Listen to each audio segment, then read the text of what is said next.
आज विधानसभा में नियम 67 के अंतर्गत हमने नोटिस दिया था कि सारी विधानसभा की कार्यवाही को स्थगित करके चीफ इंजीनियर बिमल नेगी की जो दुखद मृत्यु हुई है, उनकी डेड बॉडी रिकवर हुई है और उस पर बहुत सारे प्रश्न चिन्ह हैं कि वो हत्या है, आत्महत्या है, परिवार के लोग भी उठा रहे हैं और उनके साथ जो कर्मचारी अधिकारी जो काम करते थे उन्होंने भी उठाए हैं। इसलिए हमने कहा था कि सारे काम को रोक करके आज सदन में चर्चा हो तो इस विषय पर हो कि बिमल नेगी जी की जो मृत्यु हुई है उसके पीछे क्या कारण है।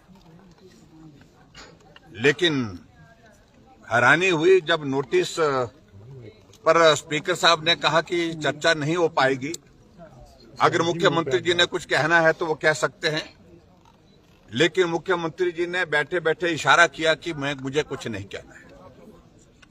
कल इस घटना के पश्चात हम भी अपनी संवेदनाएं व्यक्त करने के लिए परिवारजनों को मिलने के लिए जो धरने पर बैठे थे और डेड बॉडी के साथ बैठे थे, एचपीपीसीएल का जो कार्यालय है उसके बाहर बैठे थे, वहां हम गए थे, सारे विधायक भी गए थे। परिवारजनों का सीधा कहना था कि सीबीआई जांच होनी चाहिए।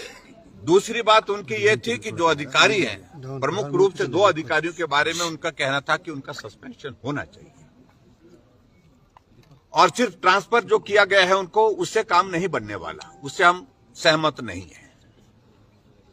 और उसके बाद उनके परिवारजनों से मिलने के बाद वहीं पर एसपी डीसी जो खड़े थे उनसे हमने बात कही कि गवर्नमेंट को आप ये जानकारी दीजिए कि परिवारजनों का ये कहना है, इस पर आप अमल करें, इस पर आप अपना जो स्टैंड स्पष्ट करें। और हमारे जाने के बाद वहां पर कुछ मंत्री गए और बार बार परिवार वालों के ऊपर ये दबाव डाल करके कि आप जो है अब चले जाइए, हम कार्रवाई का आश्वासन देते हैं। लेकिन परिवारजनों ने कहा कि नहीं, सारे मामले को लेकर के हम संतुष्ट नहीं जब तक कार्रवाई नहीं होती है। अल्टीमेटली एफआईआर दर्ज जो उनकी पत्नी है बिमल नेगी जी की उनकी तरफ से की गई और उसमें भी एक अधिकारी का नाम जो डायरेक्टर देशराज, उनका नाम का जिक्र है और दूसरा रेफरेंस सिर्फ जो है वो डेजिग्नेशन के साथ किया है दूसरे अधिकारी का, क्योंकि दूसरे अधिकारी जो वहां पर थे वो तो ट्रांसफर कर दिए गए थे, वो वहां पर जब मौजूद ही नहीं थे तो स्वाभाविक रूप से उनको बचाने के लिए उसमें गुंजाइश तराशी की।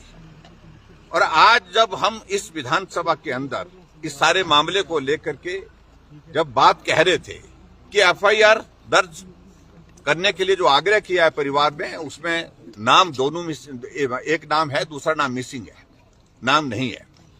और दूसरी बात हम ये कह रहे थे कि हमने विधानसभा के अंदर पहले दिन से इस बात को लेकर स्पष्ट कहा था कि सीबीआई की जांच होनी चाहिए। सीबीआई की जांच के लिए सरकार करने के लिए तैयार है कि नहीं है, क्या आदेश देंगे मुख्यमंत्री?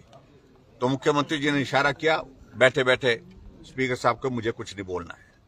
लेकिन वहां से पार्लियामेंट्री अफेयर मिनिस्टर और रेवेन्यू मिनिस्टर जो है वो बोलने के लिए खड़े हुए और रेवेन्यू मिनिस्टर का इस प्रकार से कहना कि सीबीआई जांच क्यों करनी है, वो तो बोलते हैं आप लोगों के हाथ में है। सीबीआई को कह रहे हैं जो देश की सबसे बड़ी इन्वेस्टिगेटिंग एजेंसी है उसको कह रहे हैं कि वो आपके हाथ में है। मैं समझता हूं ये बहुत दुर्भाग्यपूर्ण है। इन्वेस्टिगेशन के लिए जो परिवार के लोगों ने मांग की है, उन्होंने कहा कि फिर इन्वेस्टिगेशन तभी संभव हो पाएगी जब सीबीआई की जांच इसमें होगी। और हमने इस बात को लेकर विधानसभा के अंदर पहले भी कहा है। तो सीबीआई के जांच के लिए आज भी उन्होंने स्पष्ट नहीं किया और सीबीआई की जांच के लिए उन्होंने मना कर दिया है। इसलिए हमने उचित समझा कि आज इस सारे विषय को लेकर के विधानसभा के अंदर नियम 67 के अंतर्गत काम रोको प्रस्ताव ला करके इसकी गंभीरता को समझते हुए हमको अपनी बात कहनी चाहिए। लेकिन दुर्भाग्य है अंत में जब मुख्यमंत्री खड़े हुए तो उनका पहला शब्द क्या था कि भारतीय जनता पार्टी को आदत पड़ी है बात का बतंगड़ बनाने की। ये शब्द उनके मुख्यमंत्री जी की ओर से जब वहां पर सुने गए तो मैं समझता बहुत ही दुर्भाग्यपूर्ण। एक अधिकारी, ईमानदार अधिकारी जो अपने काम के प्रति जो है समर्पित थे, उनके ऊपर अनावश्यक रूप से दबाव और उस दबाव के चलते हुए उनको आत्महत्या करनी पड़ी या हत्या हुई है उनकी, इस सारी बात को लेकर के इन्वेस्टिगेशन की अगर बात भारतीय जनता पार्टी विधायक दल ने कही है तो मैं समझता हूं ये बात का बतंगड़ नहीं है। ये एक सच्चाई इस देवभूमि में सबके सामने आनी चाहिए, उससे जुड़ी हुई बात है। इसलिए आज हमने भारतीय जनता पार्टी ने सदन से वॉकआउट किया है, सदन से हम बाहर आए हैं और हम आज भी इस बात को लेकर के स्पष्ट कर रहे हैं कि इस सारे मामले की जांच सीबीआई से होनी चाहिए, हर हालत में सीबीआई से होनी चाहिए, क्योंकि एचपीपीसीएल की वर्किंग पिछले लंबे समय से कंट्रोवर्शियल रही है। जिन अधिकारियों के नाम इसमें डाले गए हैं उन पर पहले से प्रश्न चिन्ह है। ये देशराज को एलिवेट जो है वो 5 लोगों को सुपरसीड करके जो डायरेक्टर बनाया गया, क्या कृपा हुई इन पर, महान कृपा जो मुख्यमंत्री जी की हुई है, इस पर भी प्रश्न खड़े होते हैं। और ये सारी चीजों को लेकर के अगर हमने आज बात कही तो मैं समझता हूं कि उस परिवार के भावनाओं को व्यक्त करने के लिए हमारे पास यही तरीका था विधानसभा सत्र के दौरान। Thank you. सर, विपक्ष क्या ये कहना चाह रहा है कि इस पूरे मामले में हरिकेश मीणा की भूमिका है और सरकार बचा रही है? नहीं, देखिए हम इस बात को लेकर के कह रहे हैं, हम नहीं कह रहे, हमसे ज्यादा परिवार के लोग कह रहे हैं।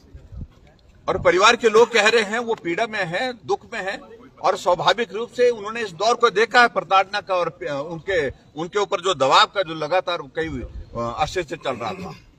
तो ऐसी सूरत में जो परिवार की भावना है उनके साथ भी हम अपनी भावनाओं को व्यक्त करते हुए हमने भी कहा कि सीबीआई की जांच इसमें होनी